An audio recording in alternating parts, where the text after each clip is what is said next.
hotter than yesterday. The rain last night didn't do much good. It brought the worms. Look at this fat one. How can you touch them? They make me all goosebumpy. What are you scared of? You was a worm once. I wasn't neither. You was so, when the whole world was covered in water, there was nothing but worms and blobs of jelly, and you and your whole family was worms. We was not. Blobs of jelly, then. Howard Blair, that's sinful talk. I'm gonna tell my pa and he's gonna make you wash your mouth out with soap. Oh, your man's a monkey. Bye, Lindy. What do you want to be when you grow up?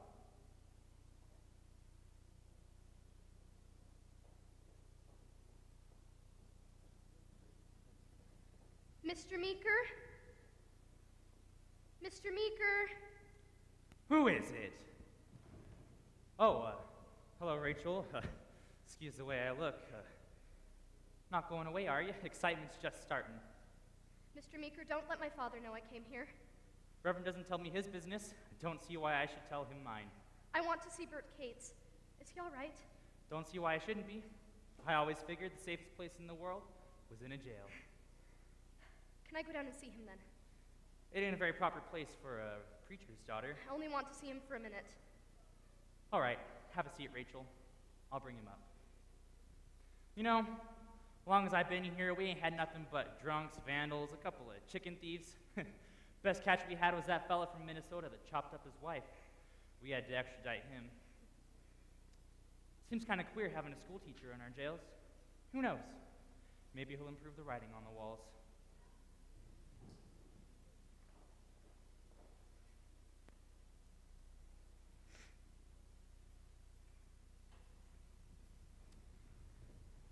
I'll leave you two alone to talk. Don't run off, Bert. Rachel. Hi, Bert. I told you not to come here. I couldn't help it. Nobody saw it. Mr. Meeker won't tell. I keep thinking of you locked up here. You want to know something funny? The food is actually better here than at the boarding house, and don't tell anybody how cool it is either, or we'll have a crime wave every summer. I stopped by your place and picked up some of your things. Thank you. A clean shirt, your best tie, and some handkerchiefs. Thanks, Rach. Bert, why don't you tell him it was all a joke? Tell me you didn't mean to break the law, that you won't do it again? I suppose everybody's all steamed up about Brady coming. Well, he's coming in on a special train out of Chattanooga. Pa's going down to the station to meet him. Everybody is. Strike up the band. Bert, it's still not too late. Why can't you admit you're wrong? If the biggest man in the country, next to the president, maybe. If Matthew Harrison Brady comes here to tell the whole world how wrong you are, You it's still not think gonna... I did wrong? Why did you do it? You know why I did it. I had my book in my hand, Hunter Civic Biology, and I opened it up and I read in my sophomore science class chapter 17, Darwin's Origin of Species. But you weren't supposed to read that. All it says is that man wasn't just stuck here like a geranium in a flower pot, that living comes from a long miracle. It didn't happen in just 7 days. No, there is a law against it. I know that. Everybody says what you did is bad. It isn't as simple as that. Good or bad, black or white, night and day. Rach, at the top of the world, the twilight is 6 months long. No, but we don't live at the top of the world, Bert. We live in Hillsboro. And when the sun goes down, it's dark. And why do you try to make that different? You just don't understand, do you? Why can't you just be on the right side of things? Oh, your father died. Wait, Rach, please, I didn't mean it like that. Rach, Rach, I love you.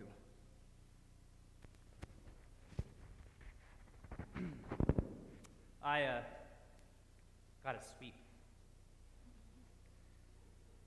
Thanks for the shirt.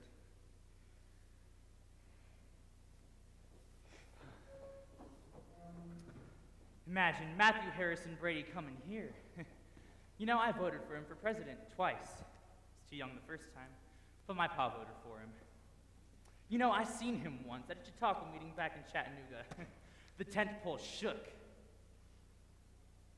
Who's gonna be your lawyer, son? I don't know. I wrote to that newspaper in Baltimore. They're sending somebody. You better be loud. Do you want me to go back down? No need, you can stay down here if you want. I'm supposed to be in jail. I'd better be in jail.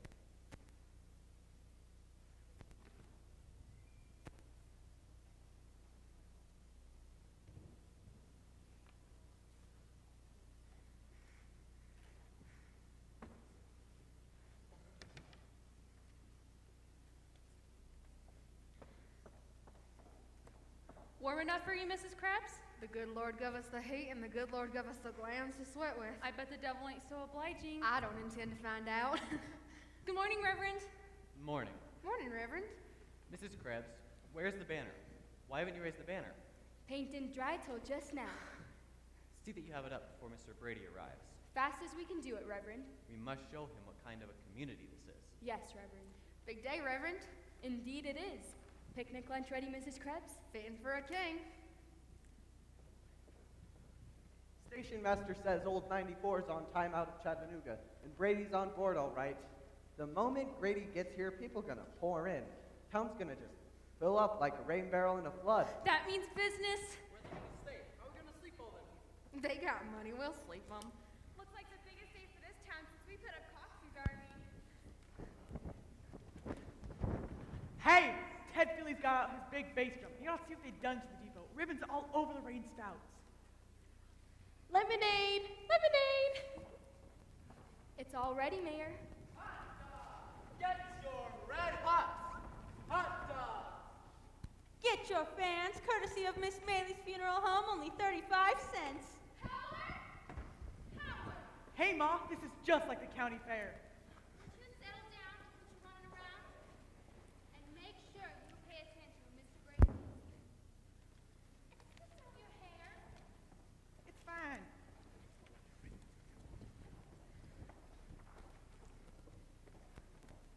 Buy a Bible? Your guidebook to eternal life? Want a fan, courtesy of Miss Maley's Funeral Home, 35 cents. I die first. Fine, well, if you get heat stroke, not my fault.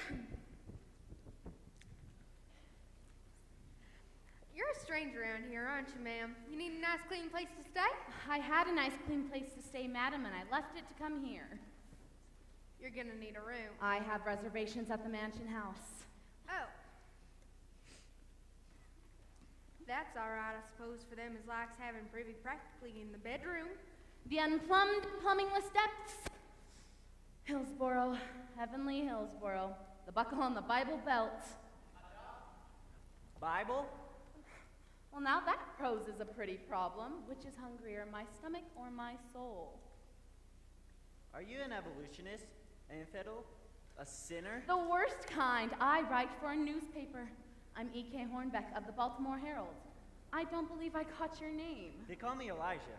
Elijah! Why, yes, I had no idea you were still around. I have read some of your stuff. I don't read nor write. Excuse me, I must be thinking of another Elijah. Grandpa! Welcome to Hillsboro, sir. Have you come to testify for the defense or for the prosecution? No comment?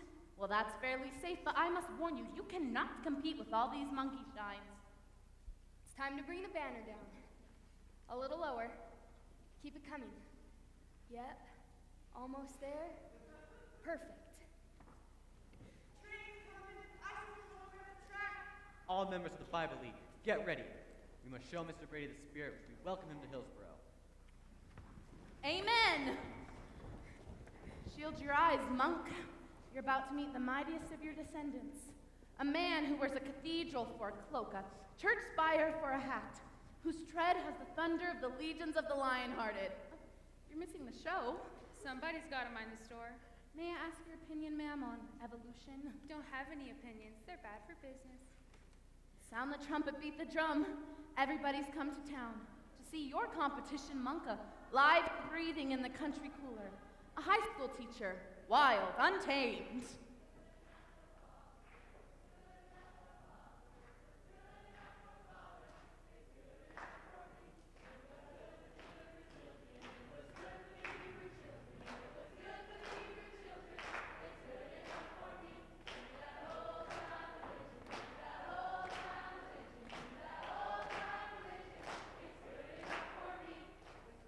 Please? It is good enough for Brady. It is good enough for Brady. It is good enough for Brady. It's good enough for me. Friends, I can see most of you are my friends from the way you have decked out your beautiful city of Hillsboro. Mrs. Brady and I are delighted to be among you. I could only wish one thing, that you'd not given us so quite warm a welcome. Bless you. My friends of Hillsboro, No, I have come here. I have not come merely to prosecute a lawbreaker, an arrogant youth who has spoken out against the revealed word. What's happened in a schoolroom of your town has unloosed a wicked attack from the big cities of the north, an attack upon the law which you have so wisely placed among the statutes of this state. I have come to defend that which is most precious in the hearts of all of us, the truth of the living scriptures. Amen. I shall be happy to oblige. Sarah? No, Matt, just you and the dignitaries. You are the mayor, are you not? Yes, sir, I am. My name is Matthew Harrison Brady. Oh, I know. Everybody knows that. I had a speech of welcome ready, but somehow it didn't seem necessary. I shall be honored to hear your greetings, sir. Mr. Matthew Harrison Brady, this municipality is proud to have within its city limits the warrior who has always fought for us ordinary people. The lady folks of this town wouldn't have the vote if it wasn't for you fighting to give them all that suffrage. Mr. President Wilson wouldn't have won the war and gotten to the White House if it wasn't for you supporting him. And in conclusion, the governor of our state. Matt, you didn't have your coat on. Maybe we should have a more formal pose. Who is the spiritual leader of the community? Why, that would be Reverend Jeremiah Brown. Your servant, and the Lord's. The Reverend at my left, and the Mayor at my right. We must look grave, gentlemen, but not too serious. Hopeful, I think is the word. We must look hopeful. In conclusion, the governor of our state has vested in me the authority to confer upon you a commission as honorary colonel in the state militia. Colonel Brady. I like the sound of that. We thought you might be hungry, Colonel Brady, after your long train ride. Splendid, splendid. I could do with a little snack.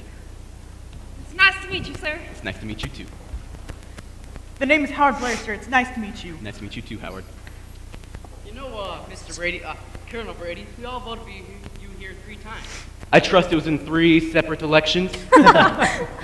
Sir, I'm Tom Davenport. Of course. Circuit District Attorney. Be a team, won't we, young man? Quite a team. Ah, what a handsome repast. What a challenge it is to fit on the old armor again.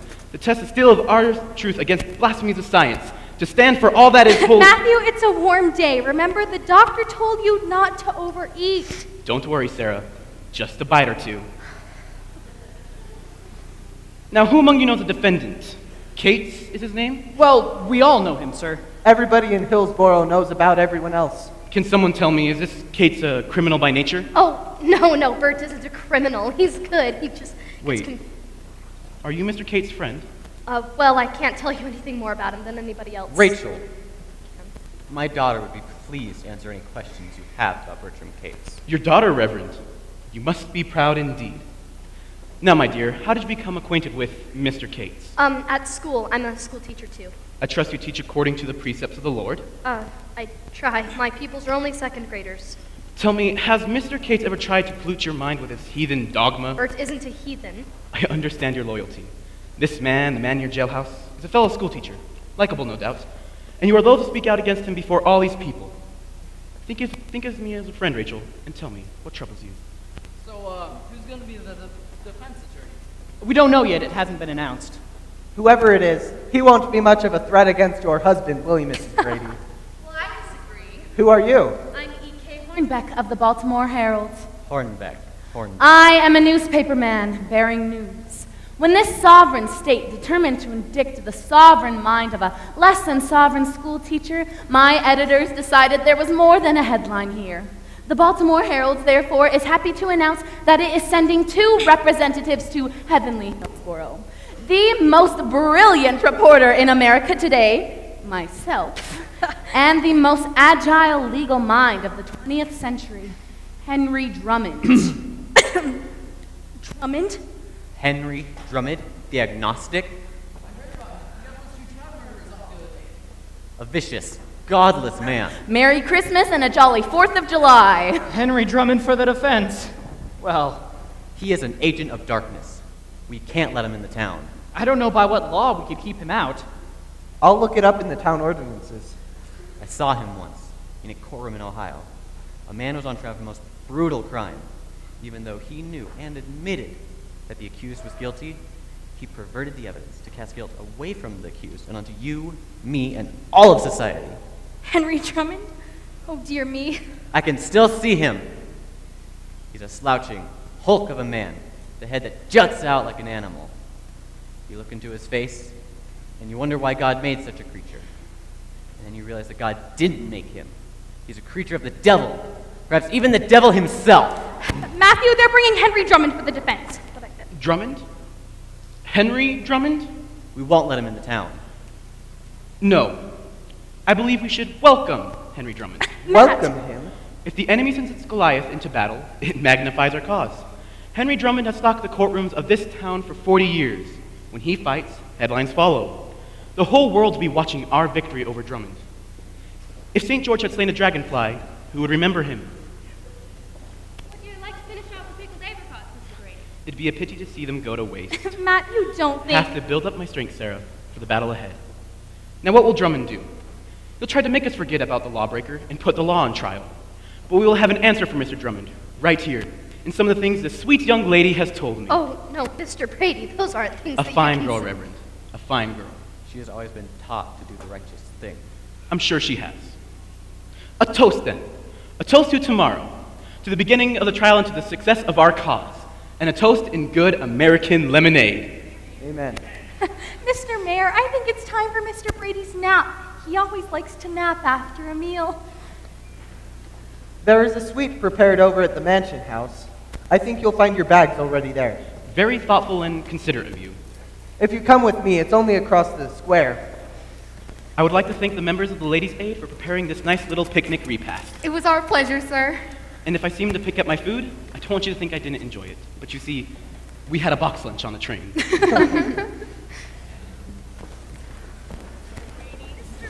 Another picture. Yes.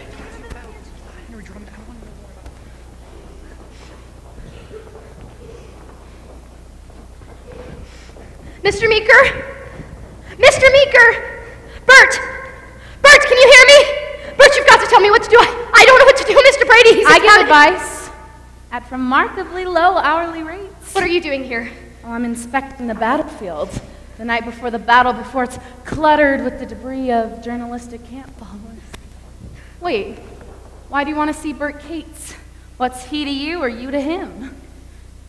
Can it be that both beauty and biology are on our side? I have a newspaper here that I'd like to have you see. It just arrived from that wicked modern Sodom and Gomorrah, Baltimore. Well, not the entire edition, of course, merely the part worth reading. E.K. Hornbeck's brilliant little symphony of words. You should read it. My typewriter's been singing a sweet, sad song about the Hillsborough heretic. B. Cates, boy Socrates, a modern-day Dreyfus. Romeo with a biology book. I may be rancid butter, but I'm on your side of the bread. You make it sound as if you're a friend of Bert's. As much as a critic can be a friend to anyone. Have a bite? Don't worry, I'm not the serpent, little Eva, and this isn't from the Tree of Knowledge. Will this be published here in the local paper? In the Weekly Bugle, or whatever it is they call the leaden stuff they blow through the local linotypes? Doubt it. But it could help Bert if the people here could read this. It could help them understand. I never would have expected you to write an article like this. You seem so... cynical? Well, that's my fascination. I do hateful things for which people love me, and lovable things for which they hate me. I'm the enemy of friends, the friend of enemies. I'm admired for my detestability. I'm both the poles and the equator with no temperate zones between. You know, you make it sound as if Bert is a hero. I'd like to think that, but I can't. A school teacher is a public servant. I think Bert ought to do what the law and the school board want him to. I mean, if the superintendent says, Miss Brown, you're to teach from Whitley's second reader, I don't feel I have to give him an argument. Ever give your pupils a snap quiz on existence? What? Where we came from, where we are, where we're going. Oh, well, all the answers to those questions are here in the Bible. All? You feed the youth of Hillsborough from the little truck garden in your mind? I think there must be something wrong in what Bert believes if a great man like Mr. Brady comes here to speak out against him. Matthew Harrison Brady came here to find himself a stump to shout from. That's all. You couldn't understand. Mr. Brady is the champion for the ordinary people like us. Wake up, Sleeping Beauty. The ordinary people played a dirty trick on Colonel Brady. they cease to exist. Time was when Brady was hero of the hinterland, water boy for the great unwashed. But they have indoor plumbing in their heads these days. The yesterday Messiah, standing alone in the road in a cloud of flivver dust. Colonel Brady's virginal small town has been had.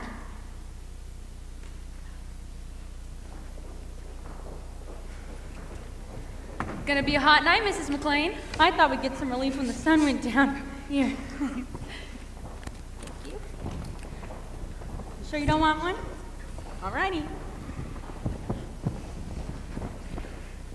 It's the devil! Hello, devil. Welcome to hell.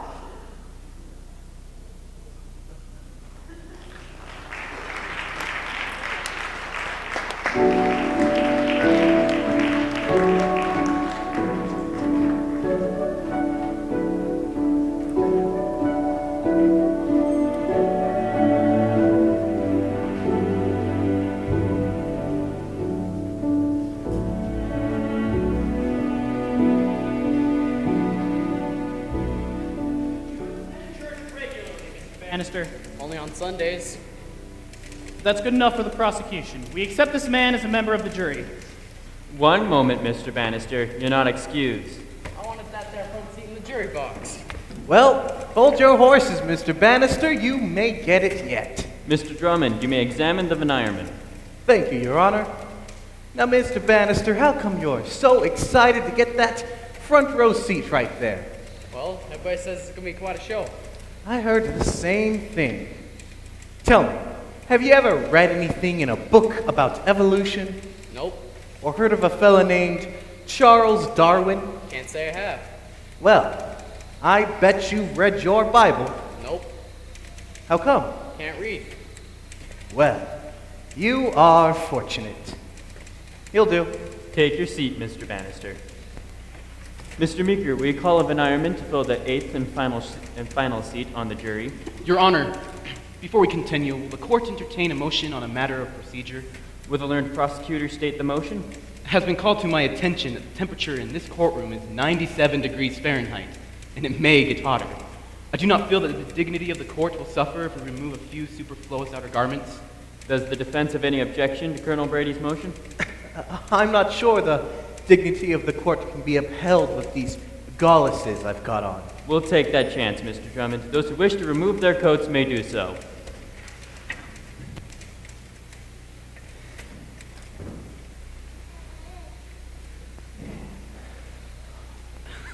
Is the counsel for the defense showing us the latest fashion from the great metropolitan city of Chicago? Well, I am glad you asked me that. Just so happens I picked these up in your hometown, Mr. Brady. Weeping Water, Nebraska. We shall proceed with the selection of the final juror. Jesse H. Dunlap, you're next.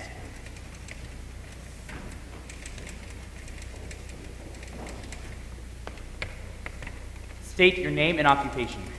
Jesse H. Dunlap, farmer and cabinet maker.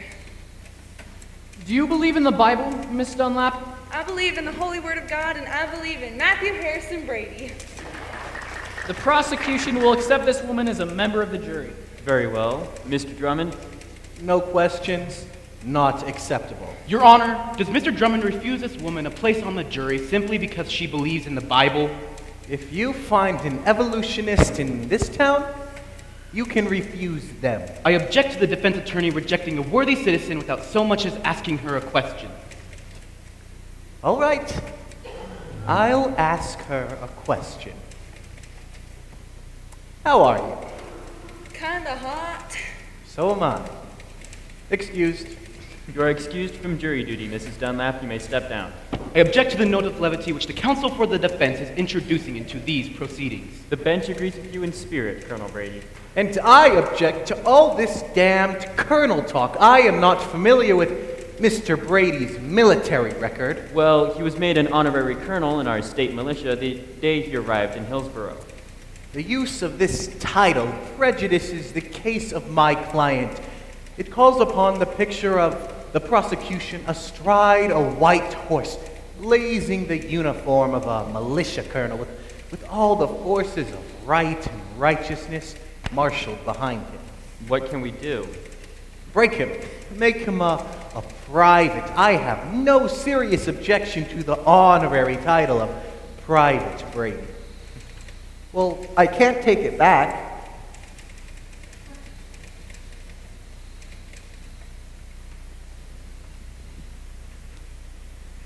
By the authority of, well, I'm sure the governor won't object.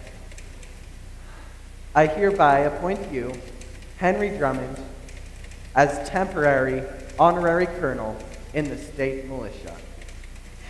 Gentlemen, what can I say? It is not every day in a man's life that he receives the exalted rank of temporary honorary colonel.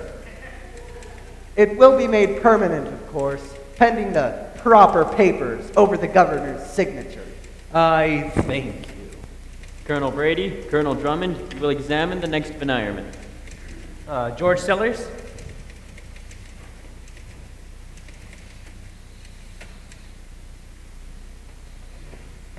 State your name and occupation.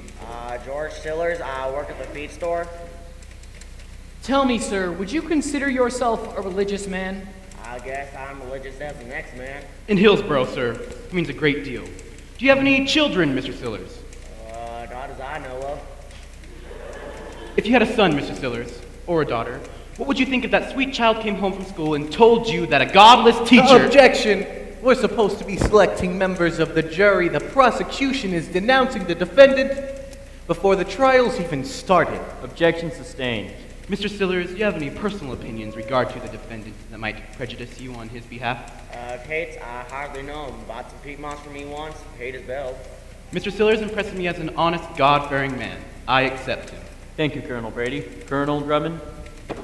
Mr. Sillers, you just said you were a pretty religious man. Tell me, do you work at it very hard? Well, I'm pretty busy down at the feed store. My wife turns religion for the both of us. So in other words, you take care of this life and your wife takes care of the next one. Objection? Objection sustained. While your wife was tending to the religion, Mr. Sillers, did you ever happen to bump into a fella named Charles Darwin? Not till recent. From what you've heard of this Darwin, would you expect your wife to like to have him over for Sunday dinner? Your Honor, my worthy opponent from Chicago is cluttering the issue with his hypothetical questions. I'm doing your job, Colonel. The prosecution is perfectly able to handle their own arguments. Look, I've already established that Mr. Sillers here isn't working very hard at religion, and now for your sake, I'm trying to make sure he isn't working very hard at evolution. I'm just working at the feed store. This man's all right. Take a box seat, Mr. Sillers. I am not altogether satisfied that Mr. Sillers will render— Out of the order. The prosecution has already accepted this man. I want a fair trial. So do I. Unless the state of mind of the members of the jury conform to the laws and patterns of society. Conform. What do you want to do? Run the jury through a meat grinder so they all come out the same? Your Honor! I've seen what you can do to a jury. Twist and tangle them. Nobody's forgotten the Endicott publishing case where you made the jury believe the obscenity was in their own minds and not on the printed page. It was immoral to that jury, tricking them, judgment by confusion. Think you can get away with it here? All I'm trying to do is prevent you clock stoppers from dumping a load of medieval nonsense into the United States Constitution. This is not a federal court.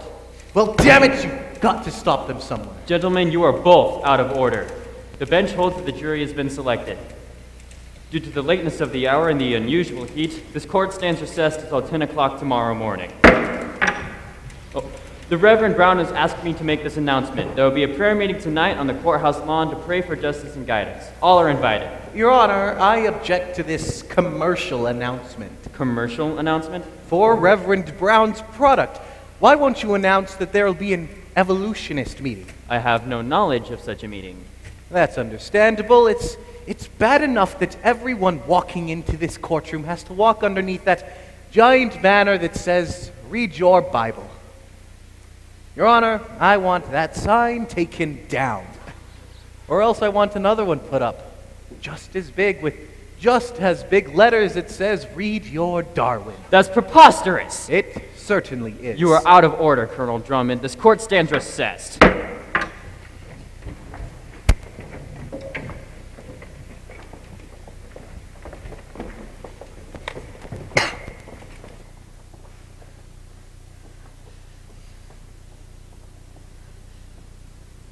Mr. Drummond, you have got to call this whole thing off. Bert knows he did wrong, he didn't mean to, and he's sorry. Now, why can't he just stand up here in front of everybody and say, I did wrong, I broke the law, I admit I won't do it again? Then they would stop all this fuss and everything would be like it was.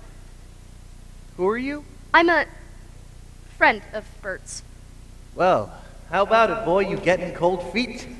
I never thought it would be like this. Like Barnum and Bailey coming to town. We can still call it off if you want to quit. Yes! People look at me like I was a murderer. Worse than a murderer. That guy from Minnesota, remember, Rach? Half the town turned out to see him put on a train. And they just looked at him like he was a curiosity. Not like they hated him. Not like he'd done anything really wrong. Just different. There ain't nothing very original about murdering your wife.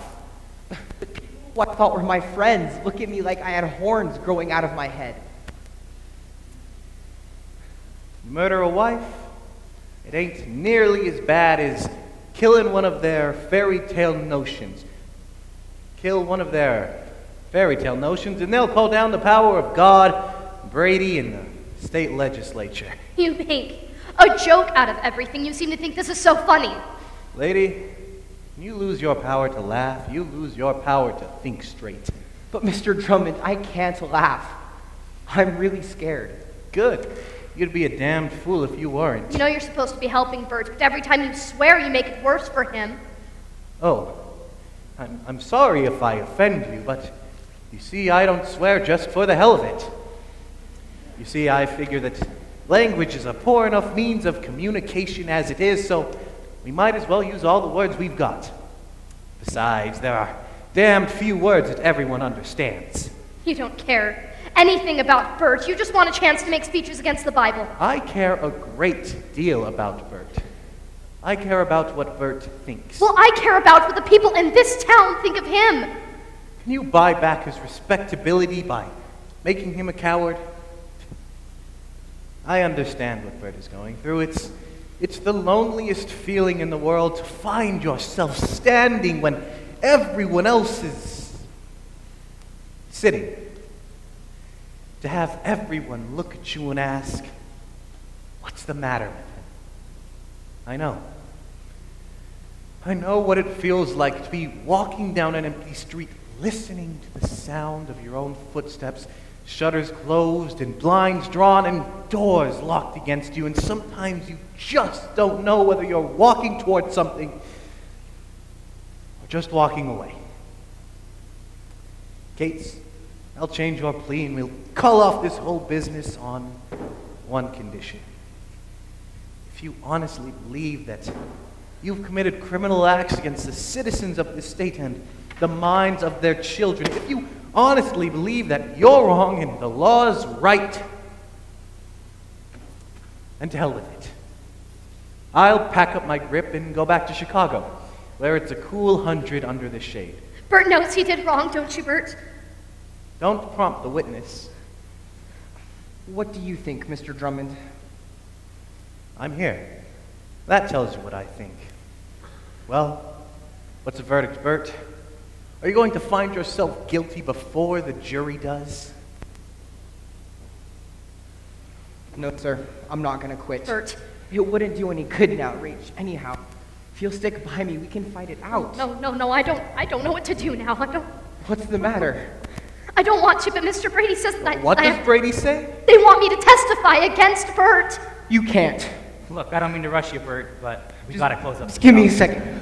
Rach, some of the things I've said to you are things you just say to your own heart. If you get on the stand and say those things out loud, don't you understand? The words I've said to you softly in the dark, just wondering what the stars are for or what might be on the backside of the moon. Bert. Those were questions, Rach. I was just asking questions. But if you can get on there and repeat those things, Brady's gonna make them sound like answers and he'll crucify me. Bert, we gotta go. Rach, he'll crucify me.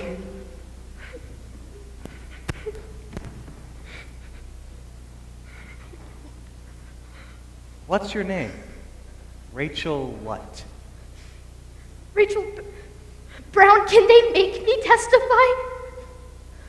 I'm afraid so. It would be nice if no one ever had to make anyone do anything. But don't let Brady scare you. He only seems bigger than the law. It's not Mr. Brady that I'm afraid of. It's my father.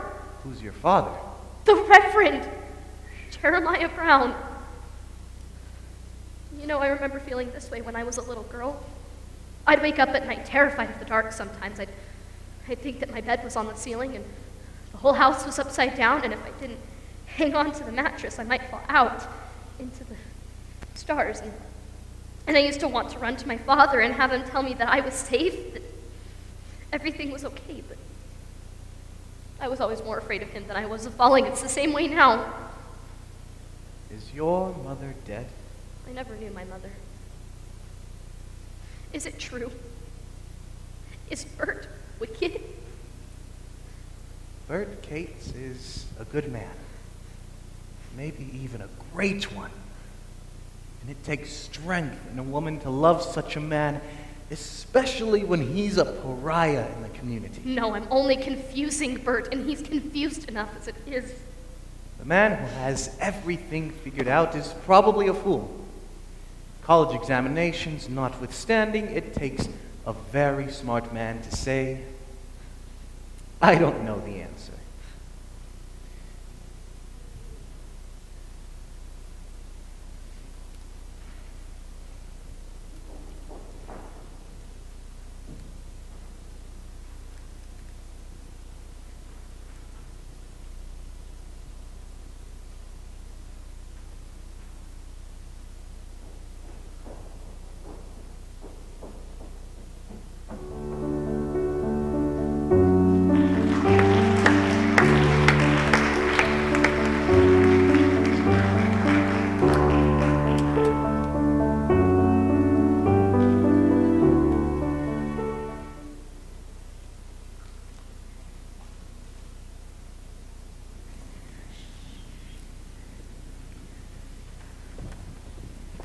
And I hope you would tell your readers of your newspapers that here in Hillsborough, we are fighting the fight of the faithful throughout the world. A question, Mr. Brady. Certainly. Where are you from, young lady? London, sir. Reuters' new agency. Excellent. I have many friends in the United Kingdom. What is your personal opinion about Henry Drummond? I'm glad you asked me that. I want people everywhere to know that I bear no animosity toward Henry Drummond. There was a time when we were both on the same side of the fence. He gave me active support in my campaign of 1908, and I welcomed it. But I say, if my own brother challenged the faith of millions, as Mr. Drummond is doing, I would oppose him still. I think that's it for this evening, ladies. Miss Hornbeck, my clipping service has sent me some of your dispatches. How flattering to know I'm being clipped. It grieves me to read reporting that is so biased. Well, I'm no reporter, Colonel. I'm a critic. I hope you will stay for Reverend Brown's prayer meeting. It may bring you some enlightenment. It may. I'm here on a press pass, and I don't intend to miss any part of the show. Let's go. Good evening, Reverend. I am looking forward to your prayer meeting. You will find our people are fervent in their belief. I know it's warm, Matt, but these night reefs are treacherous, and you know how you perspire. Sarah's always so worried about my throat. Matthew. I always like to begin my meetings at the time announced. Most commendable. Proceed, Reverend. After you. My brothers and sisters, I come to you on the wings of the Word. The wings of the Word are beating loud in the treetops. The Lord's Word is howling in the wind and flashing in the belly of the cloud. Amen. I hear it. I see it, Reverend. And we believe the Word. We believe. We believe the glory of the Word. Glory. Amen. Hallelujah. Hearken to the Word, my brothers and sisters. For the Word tells us that the world was created in 7 days. It was. In the beginning, the earth was without form and void. And the Lord said, let there be light. And there was light. Oh, wow. And the Lord saw the light. And the light saw the Lord. And the light said, am I good, Lord? And the Lord said, thou art good. Amen. And in the evening and the morning was the first day. Amen. And the Lord said, let there be a firmament And even as he spoke, it was so. And the firmament bowed down before him and said, "And my good Lord." The Lord said, "Thou art good." And in the evening and the morning was the second day. Amen. On the third day, he brought forth the dry ground, the grass, and the fruit tree. And on the fourth, he made the sun, the moon, and the stars. Wow. And pronounced them all good. Bless you. On the fifth day, he peopled the sea with fish, and the air with fowl. And made he great whales, and he blessed them all. But on the morning of the sixth day, the Lord rose, and his eye was dark, and a scowl lay on his face. Why? Why was the Lord troubled? Why? He looked about him to the Lord, at all his handiwork, bowed down before him, and he said, "It is not enough. It is not finished. Finished? It is not good. I shall make me a man." Bow down! Bow down before the Lord! Are we good, Lord? Tell us, are we good? And the Lord said, "Yea, thou art good. For I have created thee in my image, after my likeness. Go forth, be fruitful, multiply, and replenish the earth." And the Lord made man master of the earth. Amen. Do we believe? Yes. Do we believe the word? Yes. Do we believe the glory of the word? Yes. Do we curse the man who denies the word? Yes. Do we cast out the sinner in our midst? Yes. Do we call down hellfire upon his soul? Yes. O Lord of the tempest and the thunder, O Lord of righteousness and wrath, we pray to you. We pray that thou wilt make a sign unto us. Strike down this sinner. Strike him down. As thou did in the days of old, in the days of the pharaohs. Let him feel the terror of thy sword. For all eternity, let his soul writhe in anguish and damnation. No, Father, don't pray to destroy Bert. Lord, we call down the same curse on those who have grace for this sinner, though they be blood of my blood and flesh of my flesh. Reverend Brown!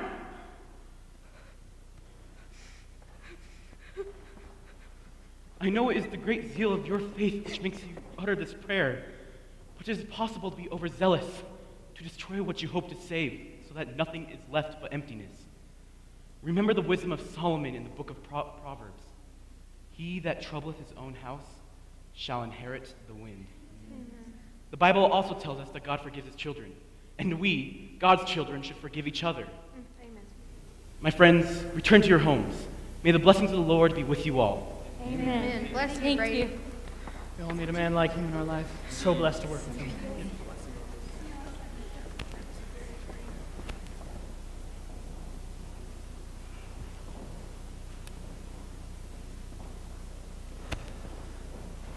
We were good friends once. What happened between us? I was always glad of your support. There used to be a mutuality of understanding and admiration. Why is it, my old friend, that you have moved so far away from me? All motion is relative. Perhaps it is you who has moved away by simply standing still.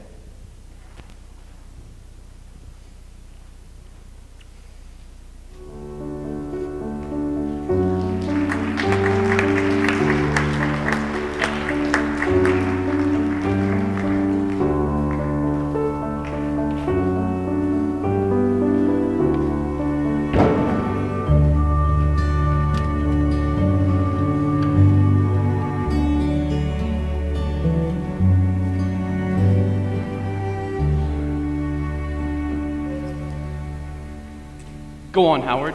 Tell them what else Mr. Cates has told you in the classroom. Well, at first, the earth was too hot for any life. Then it cooled off and light cells and things began to live. Cells? Little bugs, like in the water. Then them little bugs got to be bigger bugs, sprouted legs and crawled up on land. How long did this take according to Mr. Cates? Couple million years, maybe longer. Then comes the fishes, the reptiles, and the mammals. Man's a mammal. Along with the dog and cattle in the fields. Did he say that? Yes, sir. Now, Howard, how did man come out of this slimy mess of bugs and serpents according to your professor? Man was sort of evoluted from the old world monkeys. Did you hear that, my friends? Old world monkeys. According to Mr. Cates, you and I are even descended from good American monkeys. Now, Howard, listen carefully. In all this talk of bugs and evolution, of slime and ooze, did Mr. Cates ever make a reference to God? Not as I remember. Or the miracle he achieved in 7 days described in the beautiful book of Genesis? No, sir. Ladies and gentlemen of the jury. Objection. I would like the court to remind the learned counsel that this is not a Chautauqua tent. We are supposed to be presenting evidence to a jury. Your Honor, I have no intention of making a speech. There is no need. I am sure that everybody on the jury and everybody within the sound of this boy's voice is moved by his tragic confusion.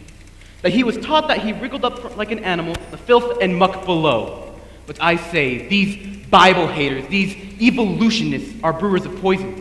And the legislature of the sovereign state has demanded that these peddlers of poison in bottles or in books merely label the product they attempt to sell. I tell you, if this law is not upheld, this boy will be one of a generation shorn of its faith in teachings of godless science.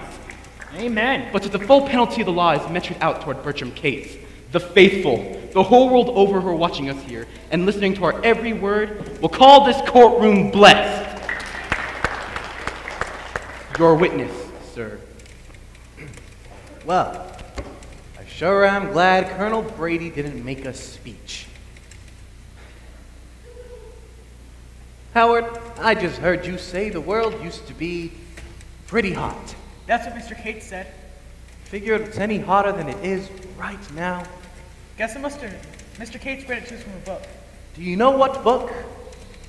I guess Mr. Darwin must have thought it up. Do you figure there's anything wrong with that, Howard?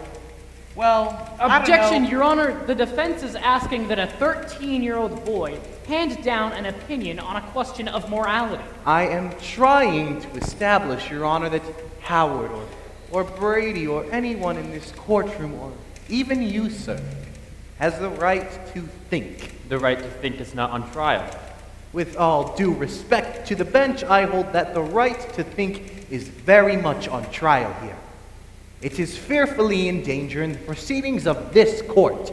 A man is on trial. A thinking man. And he faces fine and imprisonment because he chooses to speak what he thinks. Colonel Drummond, you will rephrase your question.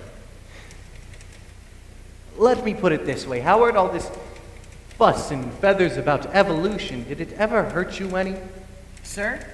Did it cause you any harm? Do you still feel reasonably fit? What Mr. Cates told you, did it affect your baseball game any? Hurt your pitching arm? No, sir, I'm a lefty. A southpaw, huh? Still honor your father and mother? Sure. Haven't murdered anyone since breakfast? Objection? Objection sustained. Ask him if his holy faith in the scriptures have been shattered. When I need your valuable help, Colonel, you may rest assured I shall humbly ask for it. Now, Howard, do you believe everything Mr. Cates told you? I don't know. I gotta think it over. Good for you. Your pa's a farmer, ain't he? Yes, sir. Got a tractor? Brand new one. Do you figure a tractor's sinful because it isn't mentioned in the Bible? Don't know.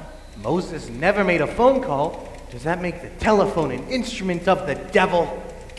I never thought of it that way. Neither did anybody else. Your Honor, the defense makes the same old error as all godless men. He confuses material things with the great spiritual realities of the revealed word. Why do you bewilder this child? Does right have no meaning to you, sir? Realizing that I might prejudice the case of my client, I must say that right has no meaning to me whatsoever. Truth has meaning, as a direction, but one of the peculiar imbecilities of our time is the grid of morality we have placed on human behavior so that every act of man must be measured against an arbitrary latitude of right and longitude of wrong, measured in exact minutes, seconds, and degrees. Do you have any idea what I'm talking about, Howard? No, sir. Well, maybe you will. Someday. Have a seat, Howard. The witness is excused. You can go now, Howard. Next witness. Will Miss Rachel Brown come forward, please?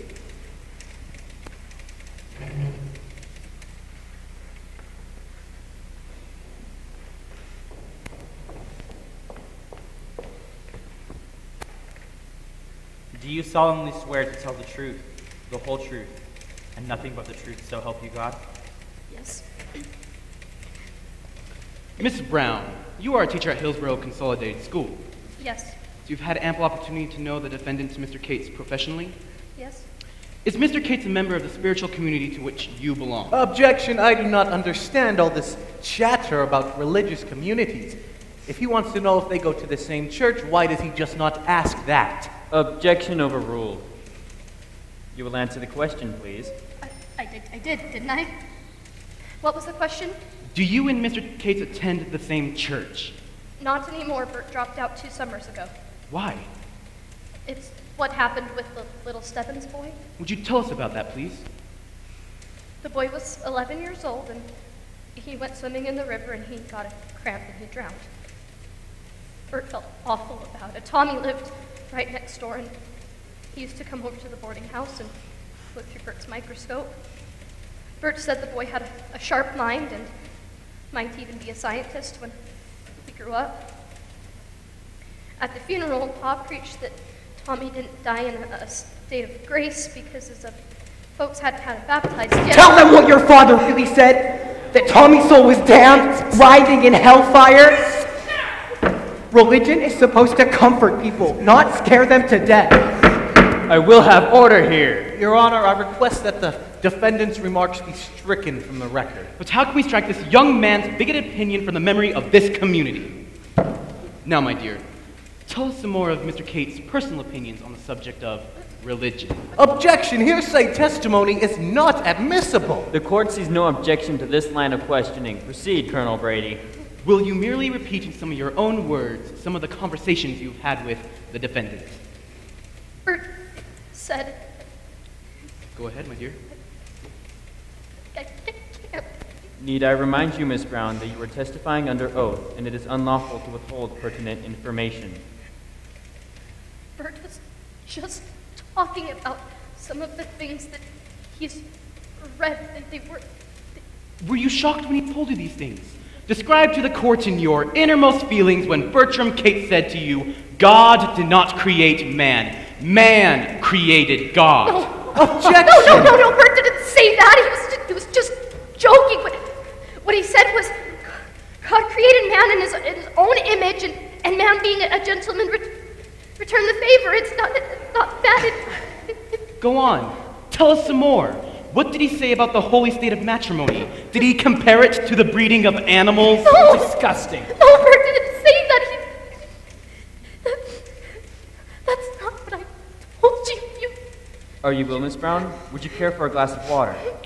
Under the circumstances, I believe the witness should be dismissed. And will the defense have no chance to challenge some of the words the prosecution has put into the mouth of the witness? Mr. Drummond, don't plague her. Just let her go.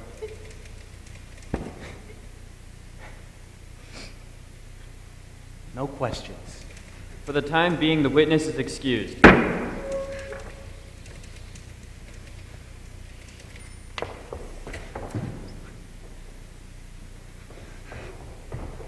Does the prosecution wish to call any further witnesses? Not at the present moment, Your Honor. Then we shall proceed with the case for the defense. Colonel Drummond? Your Honor, I would like to call to the stand Dr. Aaron D. Keller, head of the Department of Zoology at the University of Chicago. Objection. On what grounds? I wish to inquire what possible relevance the testimony of a zoology professor can have in this trial. It has every relevance. My client is on trial for teaching about evolution. Any testimony regarding his alleged infringement of the law must be admitted. Irrelevant, immaterial, inadmissible. Why? If Bertram Cates were on trial for murder, would it be irrelevant to call upon an expert witness to examine the murder weapon? Would you rule out the possibility that the so-called murder weapon was incapable of firing a bullet? I fail to grasp the learned counsel's meaning. Oh. Your Honor, the defense wishes to call Dr. Keller to the stand to explain to the jury exactly what the evolutionary theory is. How can they pass judgment on something if they have no idea what it's all about? I hold that that very law where we are here to enforce excludes such testimony, and I refuse to allow these agnostic scientists to employ this courtroom as a sounding board, a platform from which they can shout their heresies into the headlines. Colonel Drummond, the court rules that zoology is irrelevant to the case. Agnostic scientists? Then I call Dr. Alan Page, deacon of the Congregational Church and professor of geology and archaeology at Auburn College. Objection. Objection sustained. In one breath, does the court deny the existence of zoology, geology, and archaeology? We do not deny the existence of these sciences, but they do not relate to this point of law. Then I call Dr. Walter Aronson, philosopher, anthropologist, author, one of the greatest thinkers of the world today. Objection, Colonel Brady. Objection. Your Honor, the defense has brought to Hillsborough at great expense 15 noted scientists, the great thinkers of the world today. Their testimony is basic to the defense of my client, for it is my intent to show that what Bertram Cates so quietly spoke one spring afternoon at Hillsborough High is no crime. It is incontrovertible as geometry in every enlightened community of minds. In this community, Colonel Drummond, and in this sovereign state, exactly the opposite is the case. The language of the law is clear. We do not need experts to question the validity of a law that is already on the books. In other words, the court rules out any expert testimony on Charles Darwin's origin of species or descent of man. The court so rules.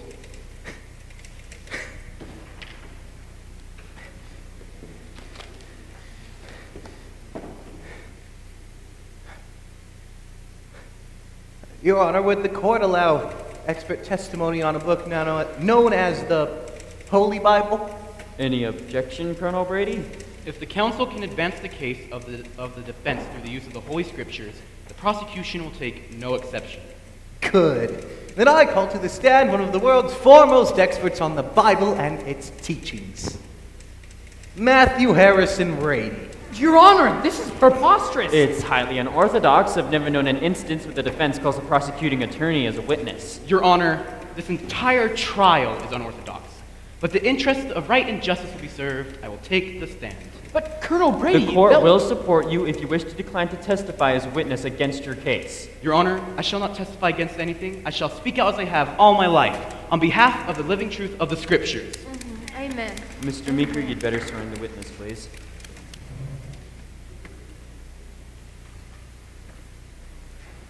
Do you solemnly swear to tell the truth, the whole truth, nothing but the truth, so help you God? I do.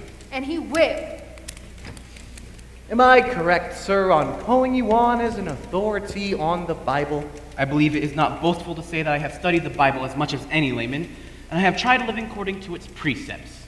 Bully for you. Now, I suppose you could quote me chapter and verse straight through the King James Version. There are many portions of the Bible which I have committed to memory. I don't suppose you've memorized many passages from Origin of Species? No, I'm not the least interested in the pagan hypotheses of that book. Never read it? And I never will. Then how in perdition do you have the gall to whoop up this holy war over something you know nothing about? How can you be so cocksure that the body of scientific knowledge systemized in the writings of Charles Darwin is in any way irreconcilable with the spirit of the book of Genesis? Would you state that question again, please? Let me put it this way. On page 19 in Origin of Species... I object to this. Your Honor, Colonel Brady has been called as an authority on the Bible. Now the gentleman from Chicago is using this opportunity to read into some of the scientific testimony which you, Your Honor, have previously ruled irrelevant. If he's going to examine Colonel Brady, let him use the Bible, the Holy Bible, and only the Bible. You will confine your questions to the Bible. All right. I get the scent in the wind will play in your ballpark, Colonel.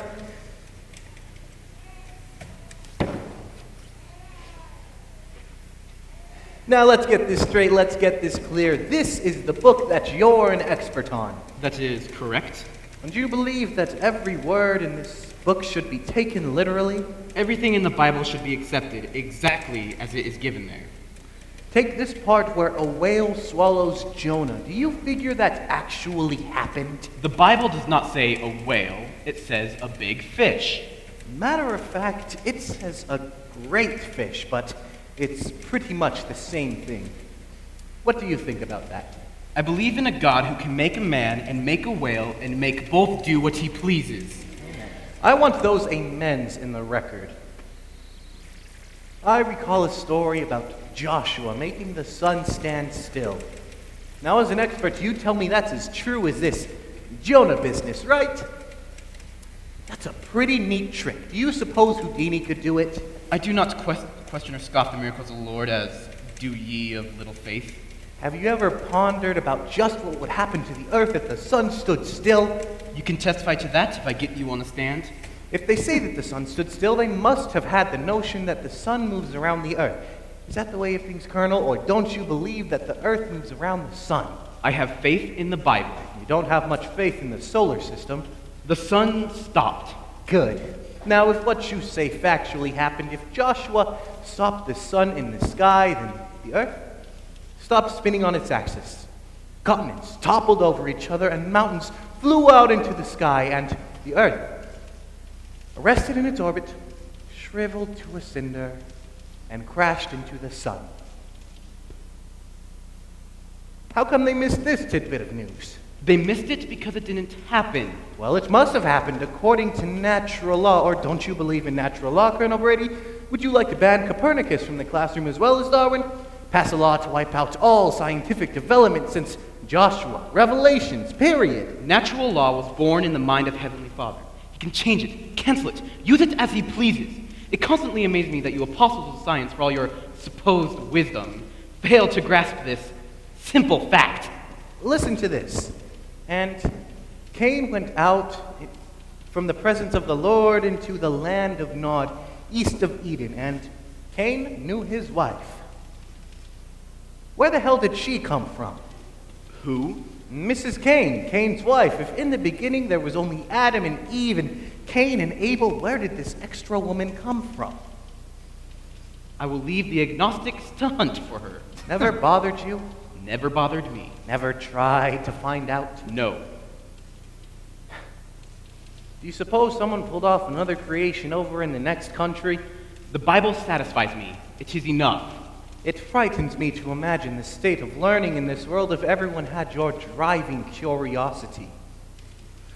The book now goes into a lot of begats, and Aphraxad begat Sala, and Sala begat Eber, and so on and so forth. These pretty important folks. They are the generations of the holy men and women of the Bible. How did they go about all this begatting? What do you mean? I mean, did people begat in those days the same way that they get themselves begat nowadays?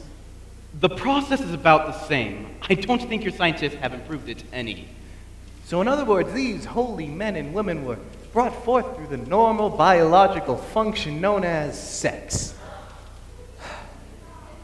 What do you think of sex, Colonel Brady? In what spirit is the question asked? Oh, I'm not asking what you think of sex as a father or as a husband. No, you're up here as an authority on the Bible.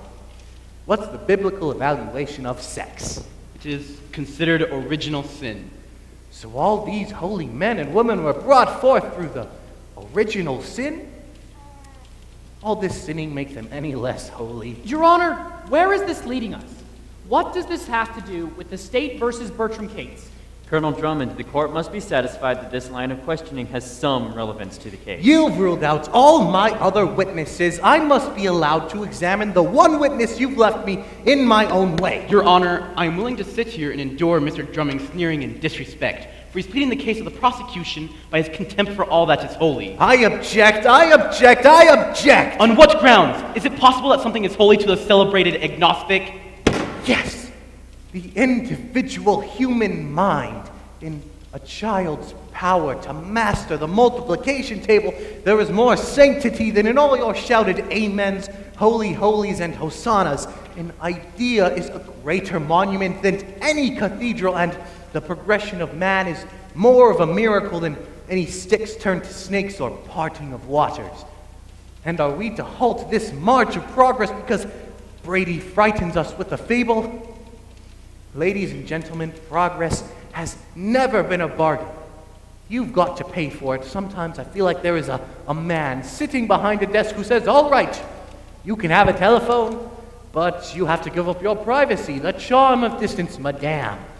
You may vote, but at a price. You give up the right to hide behind a powder puff or a petticoat. Sir, you may conquer the air, but the birds will lose their wonder and the clouds will smell of gasoline. Darwin moved us forward toward a hilltop to where we could look back and see the way from which we came, but for this view, for this insight, for this knowledge, we must abandon our faith in the pleasant poetry of Genesis. We must not abandon faith. Faith is the important thing. Then why did God plague us with the power to think, Colonel Brady? Why do you deny us the one factor which lifts us above all other creatures on the earth, the power of the brain to reason? What other merit have we? The elephant is larger, the horse is stronger and swifter, the butterfly more beautiful, and the mosquito more prolific. Even the simple sponge is more durable. Or does a sponge think? I do not know. I am a man, not a sponge. Do you think a sponge thinks? If the Lord wishes a sponge to think, it thinks. Is the man accorded the same rights as a sponge? Of course. This man wishes to be accorded the same rights as a sponge. He wishes to think. But your client is wrong. He is deluded and he has lost his way. It is sad that not everyone has your positive knowledge of right and wrong, Colonel Brady. How old do you think this rock is? I am more interested in the rock of ages than I am in the age of rocks. Dr. Page at Auburn College tells me this rock is at least 10 million years old. Well, well, Colonel Drummond, you've managed to sneak in some of that scientific testimony after all. Look at this, Colonel. These are the fossilized remains of a prehistoric marine creature which lived here millions of years ago while these very mountain ranges were submerged underwater. I know. The Bible gives a fine account of the flood. But your professor's a little mixed up on his dates. That rock is no more than 6,000 years old. How do you know? A fine biblical scholar, Bishop Usher, has determined for us the exact date and hour of the creation. It occurred in the year 4004 BC. That's Bishop Usher's opinion. It is not opinion, it is literal fact, which the good Bishop Usher has arrived through careful computation of the prophets set down in the Old Testament. In fact, he has determined that the Lord began the creation on the 23rd of October in the year 4004 BC. At 9 a.m. That Eastern Standard Time? Or Rocky Mountain Time? It wasn't daylight saving time, was it? Because God didn't create the sun until the fourth day. That is correct. The first day. Was it a 24-hour day? The Bible says it was a day. Well, there was no sun. There was no way to measure it. How do you know how long it was? The Bible says it was a day. An actual day, a literal day, a 24-hour day? I do not know. What do you think? I do not think about things that I do not think about. Do you ever think about things that you do think about? Isn't it possible that it was a 25-hour day? There was no sun, no way to measure it. Could it have been 25 hours? It is possible. Ah, so you determined that the first day as if recorded in the book of Genesis could be of indeterminate length. I mean, to state that the day referred to is not necessarily a 24-hour day. It could have been 30 hours, or a month, or a year, or 100 years, or 10 million years. I protest! Not only is this irrelevant, immaterial, it's illegal! I demand to know the purpose behind Colonel Drummond's examination. What is he trying to do? I'll tell you what he's trying to do. He's trying to destroy everybody's faith in the Bible and in God. You know that's not true. All I'm trying to do is stop you bigots and ignoramuses from controlling the education of the United States, and you know it. I shall ask the bailiff to clear the court unless there is order here. How dare you attack the Bible? The Bible is a book. A good book. But it is not the only book. It is the revealed word of the Almighty. God spake to the men who wrote the Bible. And how do you know that God didn't speak to Charles Darwin? I know because God tells me to oppose the evil teachings of that man. Oh, God speaks to you. Yes. And he tells you exactly what is right and what is wrong? Yes. And you act accordingly? Yes. So you, Matthew Harrison Brady, through oratory, legislation, or whatever, pass along the word of God to the rest of the world. Gentlemen, meet the prophet from Nebraska. Please. Is that the way of things? God tells Brady what is good. To be against Brady is to be against God. No. Each man is his own free agent. Then what is Bertram Cates doing locked up in Hillsborough jail? Suppose Cates had enough influence and lung power to railroad through the state legislature that only Darwin should be taught in school. Ridiculous. There is only one great truth in the world. The gospel according to Brady. God speaks to Brady, and Brady tells the world, Brady, Almighty. The Lord is my strength. Suppose a lesser man, a Cates or a Darwin, has the audacity to think that God might speak to him, that an un-Brady-like thought might still be holy. Must a man go to prison because he is at odds with the self-appointed prophet? We shall extend the testaments. Let us have a book of Brady. We shall hence the Pentateuch and slip it in neatly between Numbers and Deuteronomy.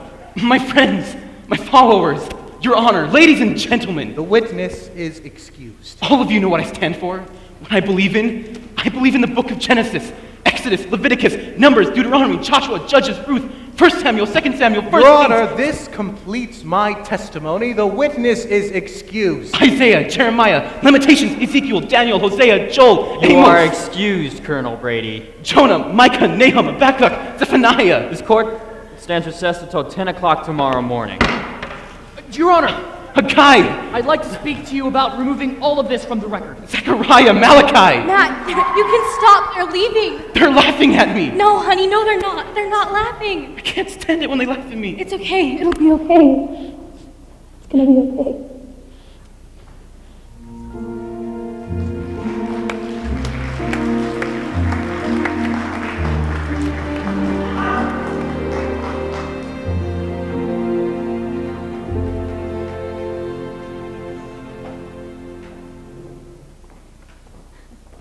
Afternoon, Colonel.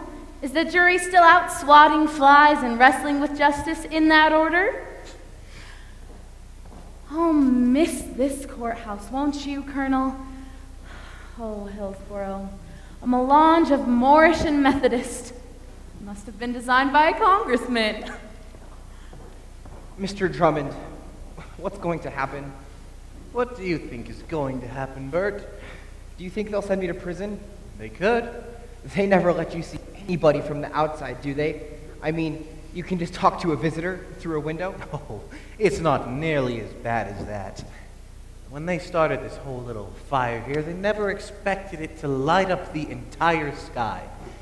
A lot of people's shoes are getting hot, but you can't be too sure. He seems to know exactly what the verdict's going to be. Nobody knows. But when you've been doing this as long as I have, a million years more or less, you get it so that you can smell what the jury's thinking. What are they thinking right now? You know, Kate, someday I'm gonna get me an easy case, an open and shut case. A friend of mine in Chicago, how the money rolls in. You know why? Why? Because he never takes a case unless it's a sure thing, like a jockey who won't race unless he's riding the favorite. You sure picked the long shot this time, Mr. Drummond. Sometimes I feel like the law is just one giant horse race. Sometimes I feel like I ride like Fury, just end up right back where I started. Might as well be on a carousel or a rocking horse or Golden Dancer. I'm sorry? Golden Dancer. That was the name of my first long shot. She sat on the big side window of the general store in Wakeman, Ohio. I used to stand outside and say to myself, if I had Golden Dancer, I'd have everything in the world that I wanted. I was 7 years old and a very fine judge of rocking horses. Golden Dancer had a bright wet mane, blue eyes, and was gold all over with purple spots. And when the sun hit her stirrups just right, she was a dazzling sight to see. But she was a week's wages for my father, so me and Golden Dancer always had a glass pane window between us. But it wasn't Christmas, it must have been my birthday.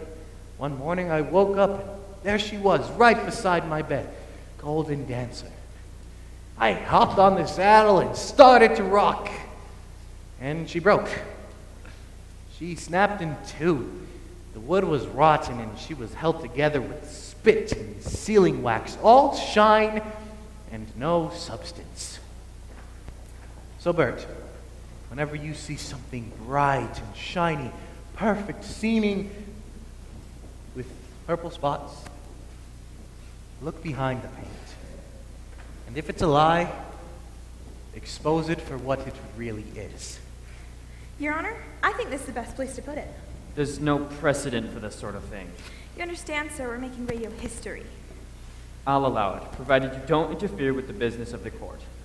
Hey, Merle, gotta talk to you over here. This new wire just came in. The boys over at the state capitol are all getting worried about how things are going. The newspaper is all raising such a hullabaloo. After all, November ain't too far off, and it don't do any of us any good to have any of the voters all steamed up. It won't do no harm to just let things simmer down. Go easy, Merle. Testing, testing. Say, what's that? An annunciator.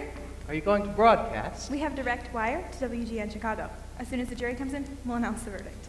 Radio? God, this is gonna break down a lot of walls. You can't say God on the radio, got it? Why the hell not? You can't say hell either. Well, this is gonna be a barren source of amusement. Can one speak into either side of this machine? Yes, sir. Either side. Kindly signal me while I'm speaking if my voice does not have sufficient projection for your radio apparatus.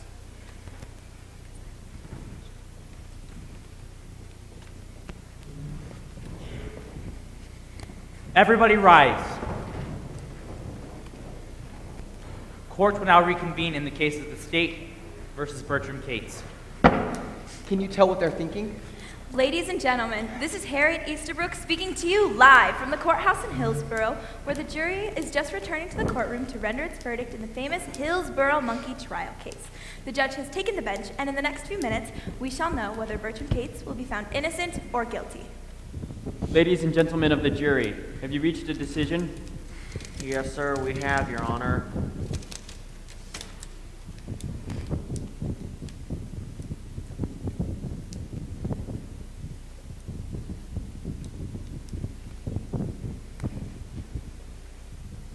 The jury's decision is unanimous. Bertram Cates is found guilty as charged. Well, step right up and get your tickets to the Middle Ages. You only thought you missed the coronation of Charlemagne. I will have order in the court. The prisoner will rise to hear sentencing. Bertram Cates, you are hereby sentenced. Your Honor, a question of procedure. Well? Is it not customary in this state to allow the defendant one final statement before sentencing is passed? Colonel Drummond, in the confusion and the... Bertram Cates, if you wish to make a statement before a sentence is passed on you, why, you may do so. Your Honor, I'm not a public speaker. I don't have some of the elegance of some of the people you've heard in the past few days. I'm just a school teacher. Not anymore, you ain't. I was a school teacher. I feel like I've been convicted of violating an unjust law, and I will continue in the future, as I have in the past, to try and oppose this law in any way I can.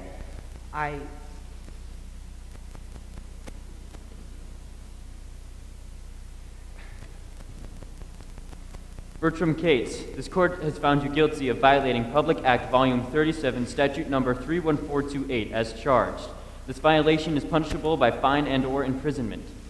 But since there's been no previous violation of this statute, there is no precedent in guiding the bench in passing sentence. The court deems it proper to sentence Bertram Cates to pay a fine of $100. Did Your Honor say $100? That is correct. Your Honor, the prosecution's exception, where the Objection. To make an example of this transgressor, to show the world of what he's... Just a minute. I do not care what the amount of the sentence is. Bertram Cates would not pay it if it were one single dollar. Your Honor, we will appeal this decision to the Supreme Court of this state. Will the court allow us 30 days to prepare our appeal? Granted. The court fixes bond at $500. This seems to conclude the business of the trial. I hereby declare this court... Your Honor, with the court's permission, I would like to read into the record a few short remarks, which I have prepared. I object to that. Mr. Brady may make any remarks he pleases at a Chautauqua tent or at a political campaign. Our business in Hillsborough is completed. The defense holds that the court should be adjourned. But I have a few remarks. And we are all anxious to hear them, but Colonel Drummond's point of procedure is well taken. I'm sure everyone here will wish to remain after this court is adjourned to hear your address. I hereby declare this court adjourned. Signed, Die. So, which side won? I ain't sure, but the whole thing's over. Eskimo pies! Come outside for some Eskimo pies! Quiet, order in the... your attention, please. We are honored to hear some remarks from Colonel Brady, who wishes to address you. My friends, your attention, please. My fellow citizens and friends of the unseen audience, from the hallowed hills of sacred Sinai to the days of remote antiquity, came the law which has been our bulwark and our shield. Age upon age, men have looked to the law as they have looked to the mountains. Whence cometh our strength? And here in this... Colonel Brady, sir, could you speak more in the direction of the enunciator, please? As they have looked to the mountains, whence cometh our strength? And here in this courtroom, we have seen vindicated. We have seen vindicated. Ladies and gentlemen, our program director in Chicago advises us that our time is now completed. We return you now to our studios and the matinee musicale. From the hallowed hills of sacred Sinai. Look at him. Matt! Get him across the street to Doc's office as fast as we can. Dear God in heaven, Matt! Oh Lord, bless our holy prophet. The doctor said this was going to happen if he didn't listen. It's okay, come on. He didn't listen. It's Never okay. listen. It's okay. How sudden they can turn and how painful it can be when not expected. I wonder how it feels to be almost president 3 times with a skull full of undelivered inauguration speeches. Something happens to an also-ran. Something happens to the feet of a man who always comes in second in a foot race. He becomes a national unloved child, a balding orphan, an aging adolescent who never got the biggest piece of candy. Unloved children of all ages often seem to insinuate themselves into spotlights and proto-graveyards. They stand on their hands and wiggle their feet. They split pulpits with their pounding, and their tonsils turn into organ pipes. Show me a shouter, and I'll show you an also-ran. Might have been and almost was. Did you see his face? He looked terrible. I'm surprised more folks haven't killed over in this heat.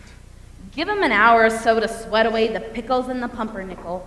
Mount Brady will erupt again by nightfall, spouting lukewarm fire and irrelevant ashes. Say, what's the matter, boy? I'm not sure. Did I win or did I lose? You won. But the jury found me guilty. They decided that what I taught to my... jury? 8 men and women? Millions of people will read your story, and they'll see that you smashed a bad law. You made it a joke. But I don't have a job, and they won't let me back into the boarding house. Sure. It ain't gonna be no church social for a while, but you'll live. What do you mean? You don't suppose this is the first time this is gonna happen, do you, Bert? Someday, there'll be another guy. And you've given him the power to do so. Mr. Meeker, don't you have to lock me up? They fixed bail. You can't expect a school teacher to have $500. This lady here put up the money. With a year's subscription to the Baltimore Herald and no additional cost or obligation, I offer a year of freedom. Mr. Drummond, did you... Rachel. Hi, Bert. Where are you going? I don't know, but I'm leaving my father. Rach. Bert, it's my fault the jury found you guilty. No, it's Partly not. I chose. my fault. I helped. This is your book, Bert. I've read it all the way through, and I don't understand it. What I do understand, I don't know if I like. I don't know if I want to think that men come from apes and monkeys, but I think that's beside the point. You're right. That's besides the point. Mr. Drummond, I hope I haven't said anything to offend you. You see, I haven't really thought very much. I was always afraid of what I might think, so it seemed safer not to think at all, but I know now a thought is like a child growing inside our bodies. It has to be born. If it dies inside you, part of you dies too. So maybe what Mr. Darwin wrote is bad. I don't know, but good or bad, it doesn't make any difference. The ideas have to come out, like children. Some of them sickly, and some of them as healthy as a bean plant, though I think the sickly ideas die. Mostly, don't you, Bert? I think so. Excuse me. Brady's dead. What? What? What caused it? Did they say? I can't imagine a world without Matthew Harrison Brady. Matthew Harrison Brady died of a busted belly. You know what I thought of him, and I know what you thought. Let us leave the lamentations to the illiterate. Why should we weep for him? The man cried enough for himself. The national tear duct from Weeping Water, Nebraska, who flooded the whole nation like a one-man Mississippi. You know what he was. A Barnum Bunkum, Bible-beating bastard. You smart aleck. You have no right to spit on his religion, then you have the right to spit on mine, or my lack of it. Well, what do you know? Henry Drummond for the defense, even of his enemies. There was much greatness in this man. Oh, shall I put that in the obituary? Do whatever you damned please. How do you write an obituary for a man who's been dead 30 years? In memoriam MHB. Then what? All hail the apostle whose letters to the Corinthians were lost in the mail. 2 years. 10 years, and tourists will ask the guide, who died here? Matthew Harrison, who? Now what did he say to the minister? It fit. He delivered his own obituary. Now they have to have one here somewhere. Oh, here it is. His book.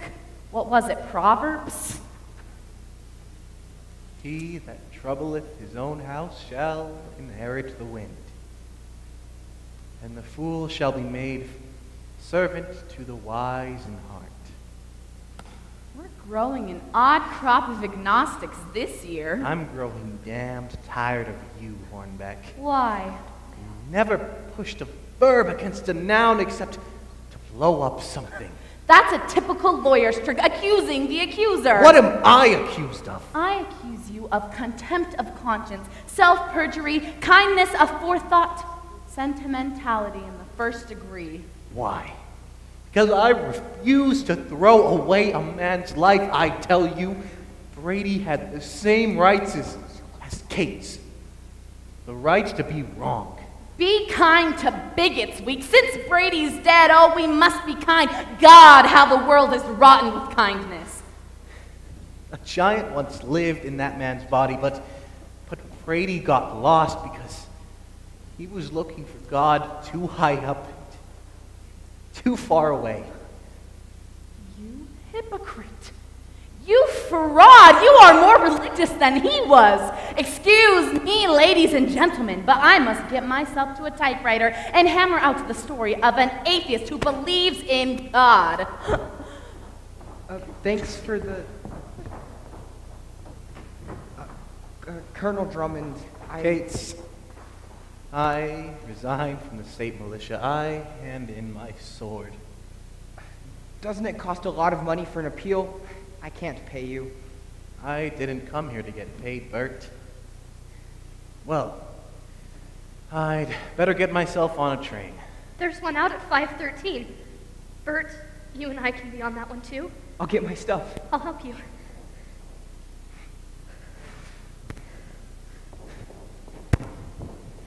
I'll see you at the depot. Say you forgot.